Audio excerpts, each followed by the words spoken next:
have with me a gentleman who I always enjoy having on, Phil Houston, because every time we have him on, he's not only colorful, but he is also knowledgeable. And Phil, I'm going to let you say the name of your establishment. We're here at All-Star Sports Academy in Toms River, New Jersey.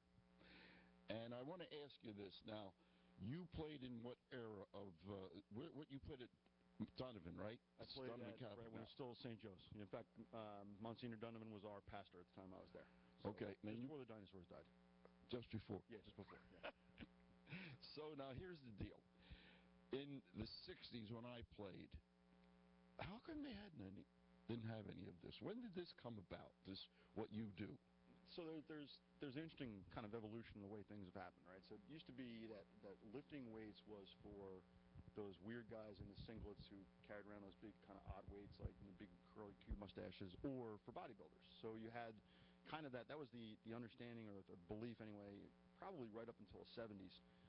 There really wasn't a lot of crossover except in sports that demanded high levels of power output, like football. We were just talking about lower body training for basketball and how they avoided upper body training. So as the science progressed and the science of training progressed, it started to become pretty obvious that in order to maintain strong and high levels of strength throughout the season, you had to train in a more functional way. You had to train in a more universal way, so a way that could address the body as a unit. That was happening slowly by default. It wasn't actually something that people, I don't think anyway, I don't think somebody woke up one day and said, hey, you know what, we got to train the body like a whole unit, sometime in like 1982. But between the 70s and 80s, you started to see more professional teams and collegiate teams using strength programs to accent their ability to play on the field or on the court. And I think that's kind of where it started to pop up. And like anything, it sort of trickles down from the professional level to the youth level, and you still see it today. Professional athletes are the exception. Like these guys they're exceptional athletes. They have a certain level of genetic talent for what they do, predisposition, if you will. And then when you train that talent, it gets better. So what we see is those professionals, those really good athletes, start to become the examples being used by people at lower and lower levels of play. So and really mean age-wise, not so much ability. So comparing it to today, you have people going online and looking up, Ray Lewis's workout program, or pick somebody, and Odell Beckham's workout program, and having their 8-year-old wide receiver do it. Well, that makes no sense, right? That doesn't make any sense. So facilities like this, where we cross all the age groups and we do it in a way that we apply science to, really have only started to pop up probably in the last 12 to 15 years, maybe. There's a handful of guys in the industry, Mike Boyle, Todd Durkin, people like that, who've been doing this stuff for 20 years, some guys 25 years. I have a friend in Kansas City who's been 29 years. He's been a personal trainer. He's done some sports fitness over the last 29 years, mostly not. So that's only in the last 10 or 15 years where he's seeing more and more people coming to him and saying, hey, get me ready for my sport, get me ready to play. As it trickles down from what we see in the pros and in college, more and more people want to do it. The problem is it's not applicable at younger ages. What we're doing for older athletes is not applicable at younger ages. When I work with Todd Frazier, I don't do the same things with him that I would do with a high school player. Right? He's already a professional player. I need to keep him healthy. I need to maintain him.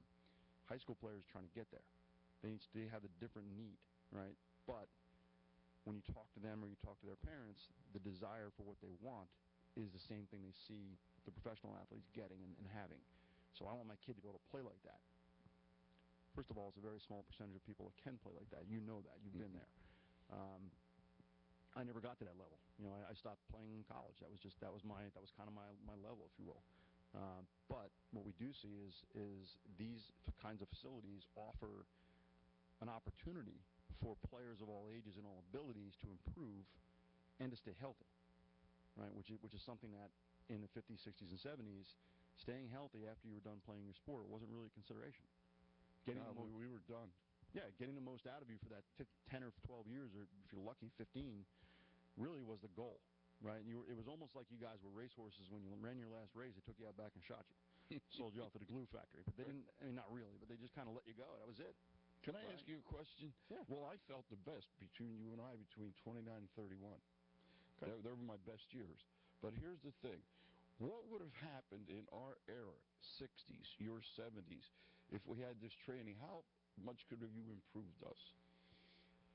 That's a great question. If you look back at some of the injuries that we saw, back at that time, the unfortunate thing is those injuries aren't any different than they are today. I think based on the sheer numbers of people that we see playing sports today, the injury rate may be coming down somewhat, but that's only by fractions, right? So I'd like to say we could have prevented a lot of injuries, things like hamstring pulls and low back pain and that kind of stuff.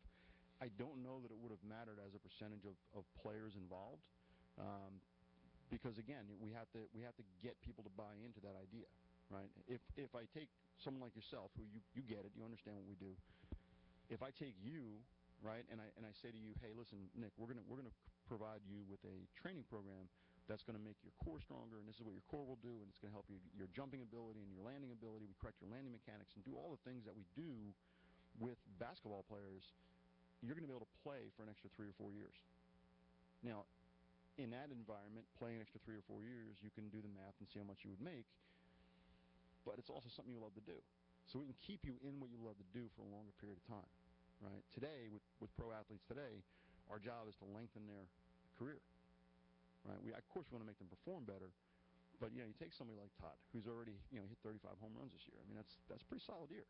He has 10, 12 years like that, and that's, you're talking theoretically Hall of Fame numbers. I mean, yeah, this kind of year over and over and over again, this is sustainable for him, right? It's the guys that want to come out of the gate and have that unbelievable year. Well, how long can you have that unbelievable year? How many running backs do you see in the NFL that come in, they have one really incredible year or two really incredible years, and all of a sudden they're kind of nowhere. They're still playing pretty well, but they're not having those 200-yard games. They're not seeing those big. Marshawn Lynch is a great example. Consistent runner, consistent, solid guy. But he had a year or two there where he was just unstoppable. The beast. Yeah, absolute beast. Well, you know what? Here's the difference between 2015 and 1965. We have a lot more film on Marshawn Lynch than we did on John Havlicek. Teams didn't have as much film on Havlicek. It wasn't as high quality. They didn't understand as much about the human body and how it works as we do now. Science has progressed. The game has progressed. And I understand we're talking football and basketball, but you get the point. It's like we have so many diagnostic tools now for what we do here, strength and conditioning training, and for sport application, that it's much, much tougher to play consistently high at a consistently high level over a long period of time than it was in the 50s and 60s. You didn't know nearly as much about your opponents as your peers today would. You didn't know anything, really. I mean, really, LeBron James knows everything about every person he's going to play against, in every team, and every backup player he's going to play against, because they have film on everybody. They know their histories, right? It wasn't that way 50 years ago. I mean, we're talking half a century ago. It's a long time. Think about from 1965 to 1915. What did sports look like in 1915 compared to 1965? Right? Well, that rate of improvement, that rate of change has almost probably algebraically increased. We're changing so much faster. The science that we know today will not be the science that we believe a year from now. Some of it will be changed. Well, I see that you not only train individuals, but you train teams. Is that a big difference when you train a team? What do you do with a team? That's a great question, actually. We're still addressing individual needs, but we're trying to do it in an atmosphere that gives us better team bonding and keeps the kids together, creates more unity. So when we have kids that have specific either neuromuscular or motor pattern issues, we need to address those things, but we want to try to do it within the context of what we're doing as a team. When I have an individual athlete, I have lots of time and exposure to that athlete, the ability to make a lot of changes in a very short period of time. With a team atmosphere, we need to make those changes over a longer period of time because, number one, we don't see them as much typically. We only see them once a week with a team environment. When I train an athlete one-on-one or in a small group setting, I see that athlete 3, maybe 4 times a week. Even in season, I see them once or twice a week. So we're maintaining all of that. The great thing about team training is a blast. Any coach that has an off-season and wants a team training program, I mean, obviously call us, but find one because your kids will love it. It's not their sport. Right, so I get a basketball team in here, and they spend 10 or 12 weeks with us, and all they do when they come in here is they just work out. We're not teaching them basketball. We're not correcting them on things. We're not, we don't have that no-base coaching, and you probably grew up with this, where coach says, do X, you start to do X, and the first thing he says is, no, not like that. Well, they don't get that here. What they get here is very positive, layered coaching. We get a chance to really help build on the skills they already have and create new ones by layering in things that they could be doing differently instead of telling them, no, don't do it that way, do it this way. Because that just unwires the brain. The kids just don't learn that way. It doesn't happen. So the team setting is great for that because we can constantly reinforce groups of kids that are already peers and already have a bond. So when they get done with us, whether it's 10, 12 weeks, whatever it is, they're just a stronger team, physically and mentally. Do you remember the girl that you had on the show with me from Stanford? You Meredith Stanford? Absolutely. How'd your make-out? She did great. She played 4 years at Stanford, no injuries. Played injury-free for 4 years. I know their last year they played in the NCAA tournament. I don't remember how well they did. They were doing very well. She graduated. She's in grad school now, and I haven't spoken to her in a while, but I know she's doing very well for herself. And she was in over the summer actually working out. So. I bet she loved it out there. Remember when we had that discussion? You turned her around on that. I said, you got to go out there. Yeah, you turned her around on that. She had no desire to go West Coast, and as soon as she saw Stanford, that was it. Oh, man, the West Coast is... But you think Stanford was a perfect environment for her because as a student athlete, and she truly was a student athlete, she was second in her class, well, first in her class, I guess, when she graduated. Going out there, Stanford caters to that high-end, intellectual athlete, that person that wants the best of both worlds. So they do that. They do it really, really well. I mean, places like Northwestern, Harvard and Yale do it as well, but Stanford is unique, right? They're endowed for that. They have people who graduated there and have given a lot of money to create exactly those kinds of programs. So when she was out there, it was ideal for her. She had everything she needed, athletics, academics, she had all the support that she needed. She felt very much at home right from the beginning. And that's so important for a college education and college career. I mean, when you played at Seton Hall, so at that time, what was the environment like then? I loved it because I picked clothes so they could come and see me play. We were from Trenton. You know what I mean? And that's the way it was in them days more than now. Right. But, I mean, when she went out there, I just had a funny feeling because people from around here, they talk about Florida. Florida's horrible. You and I. I mean, it's New Jersey, but hotter. Yeah. And then bugs and all that. And you go out to California, it's like... Yeah. My daughter lived in San Diego 6 years. Have you been out? I'll be in Phoenix next week for the second time. Oh. And I know that it's not California, but I loved it. It was beautiful out there. Yeah, it's 3 hours away, 2 hours away. It's gorgeous. And the weather is that you don't get humidity. It's a different world. Oh, it's a different world. People are outside people. Yeah. I mean, they just are outside all the time. Yeah, you don't get that 6 or 7 months where we're just cooped up inside and ready to kill somebody by March, right? I mean, we see that here, even in our environment. People at the end of winter, man, they're done. Like they just need to be outside. Yeah. We try to send them outside as much as we can, but it's a challenge. All right, here's the next one for you. Sure. I've had a lot of things ready for you, and you always come right through. How about women in athletics now? I think that is the thing of, what's happening now. Mm. Well, they're allowed to play sports now, right? I just want to make sure we know that. See, I told you. We get that. I told you you'd like this. Go ahead.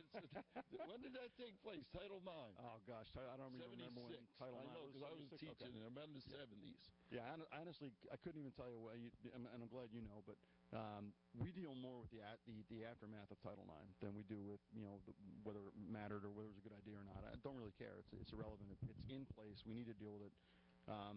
The good news about Title IX is a lot of women's sports that would not otherwise see the light of day in a college campus are.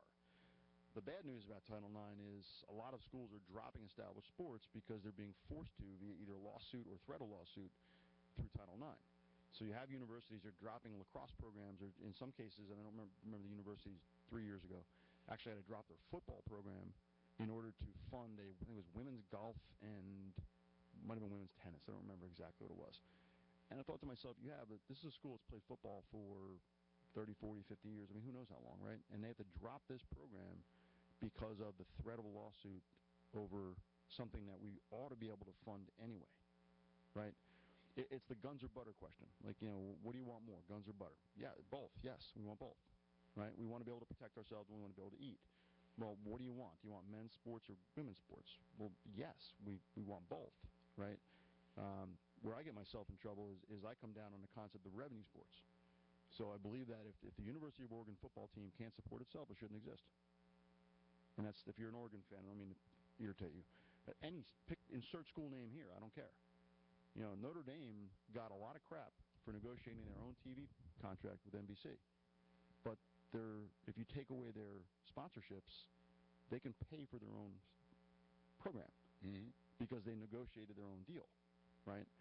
The SEC and the ACC and the Pac-10, much like the NFL, are essentially cartels which tell their member schools what they can have and can't have. Now, you got to ask yourself, if we're talking about sports, and we're talking about the longevity and the success of sports, is that a sustainable model? If you're the SEC, yes. If you're the Big Sky Conference, probably not. Right? The SEC makes a ton of money from television and everything else. Big Sky Conference, not so much. But does a woman golfer at the University of Montana have less right to play than a woman golfer at the University of Alabama?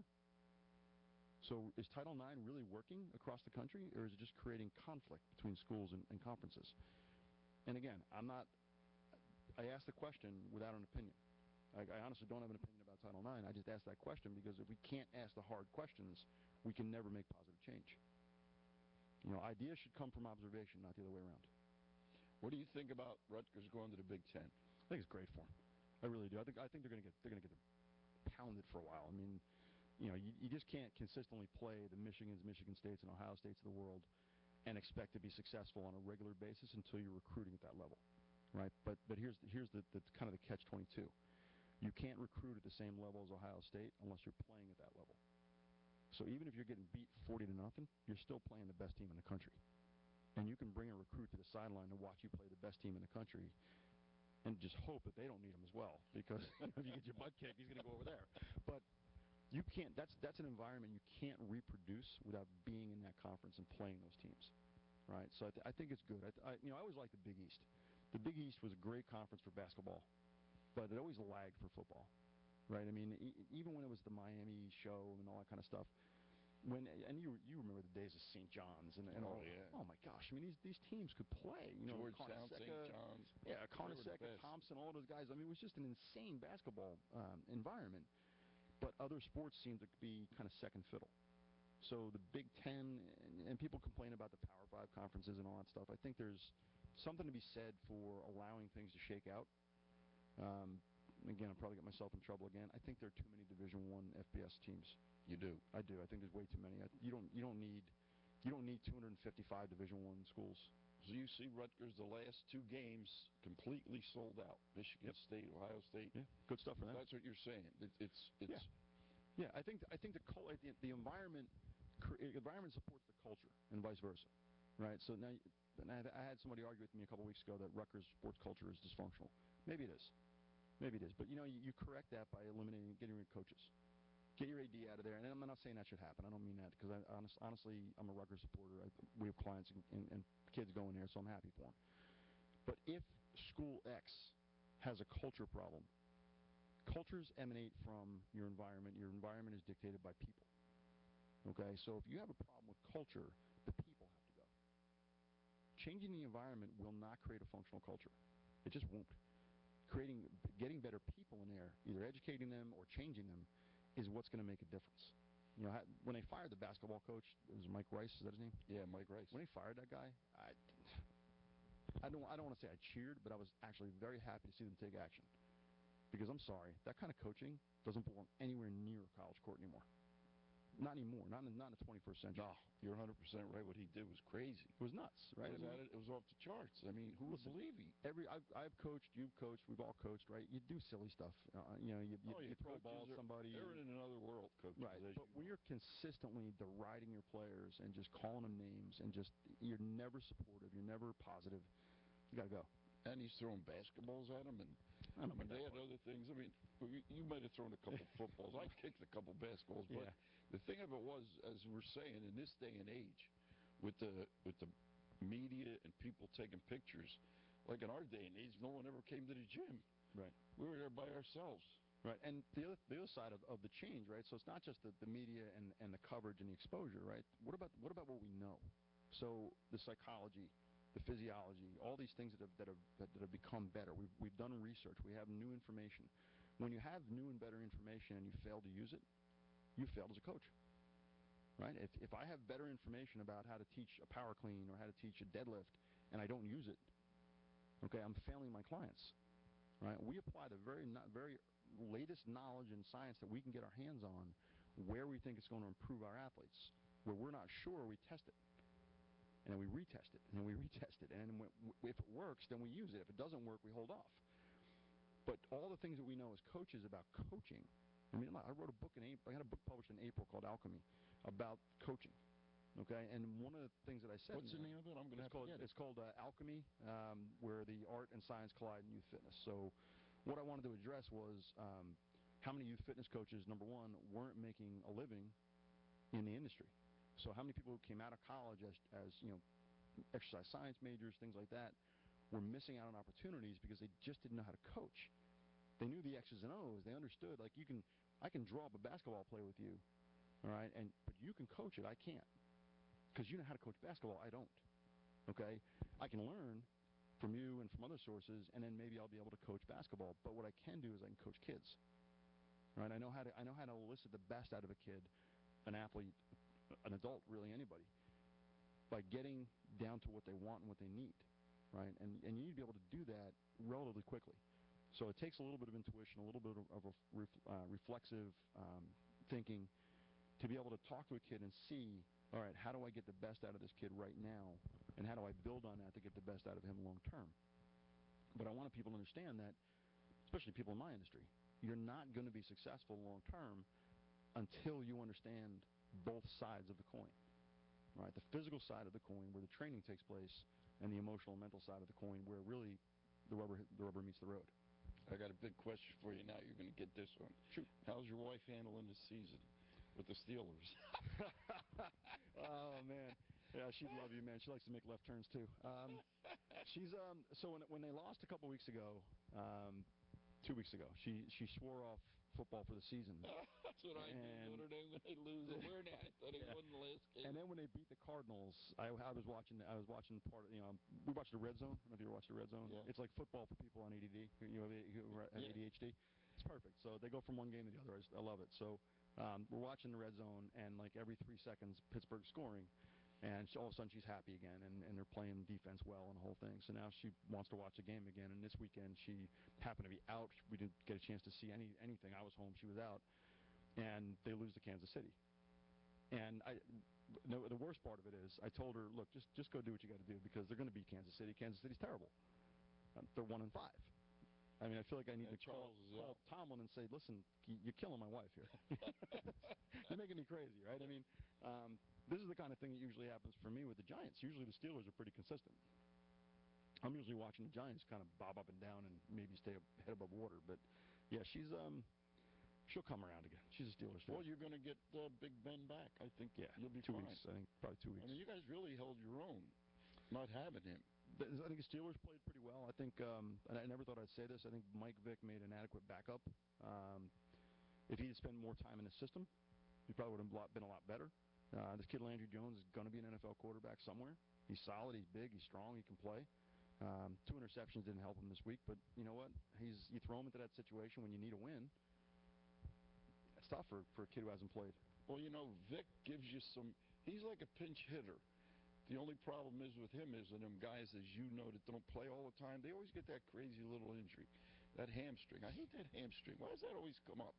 It's the most preventable injury in sports. I'm sorry. Is? Yeah, if you're getting hamstring injuries, your training sucks. It's that simple. You're not stretching. You're not doing anything right. You're not training right. You're not getting strong right. You're not doing mobility and flexibility right. We have kids playing football all over Ocean County right now. I have not had a single hamstring injury all year, and I don't expect to. Mm-hmm. It just doesn't happen to our athletes. But it is such a pro injury. Beckham's nursing one. They're all nursing hamstrings. I think when you're a guy like Odell Beckham and you are that fast and you change directions that quickly, the idea of tweaking a hamstring here and there, probably not unheard of. Sprinters do it periodically just because of the nature of deceleration and how hard it is to change direction. But when you're Mike Vick and you're not really running that much, you probably shouldn't pull a hamstring. I mean, I'm thinking that you ought to get that fixed and correct that on the off season. But again, in his defense, he didn't expect to be playing this year. Right, he was 40-something, right? Right, he didn't expect to be back. And he got right back in, back into the mix, and he had to do something. And the other thing that they said that he brought to the game that kind of threw everybody off on Pittsburgh. He's a lefty, so the ball spins the other way, and if you're used to catching Ben's passes over and over and over thousands of times a year, you're used to that right-handed spin. It's different. You know, it's a little bit different. So I don't want to make excuses for the guy, but I think he played adequately. I think Jones is a better backup. Get him in, get him used to doing it, and let him be the guy. Why do you do that thing with the tire? I'm always interested out here. Was it Bob who's always out here with him pulling guys, and you're always pulling people? We so the tire flip has become kind of a standard strongman type exercise across the industry. We use it to enhance deadlifting and lower body power. Really, if you're not training in a way that transfers functionally to your sport, whatever you're doing probably can be avoided and be eliminated from your workout. A lot of time tire flips are done because they're fun. I'm not going to lie about it. They're fun and they enhance deadlifting and squatting. So if people want to do tire flips, let's go. We're all for it. Why was bounding, and Phil, as usual, doing a great job where the show goes so fast down the road. Why do you use bounding? I see all your equipment for bounding. So we use plyo boxes for a lot of things. So plyometrics is probably the most overused portion of any workout program. Plyometrics is any dynamic response to the ground. So if you're decelerating or accelerating off into or off the ground, that's a plyometric activity. Walking is a plyometric activity, just a very low amplitude. So we try to step that up for people gradually. Plyo boxes are great because we can teach kids how to land properly by stepping off them. Bounding is a great activity because it helps the kids to stretch through the hip and extend the hip and get better mobility, which is eventually will translate into better ground force reaction, which means more speed. Wow, man, I tell you, you're unbelievable. Tell us the name of that book again.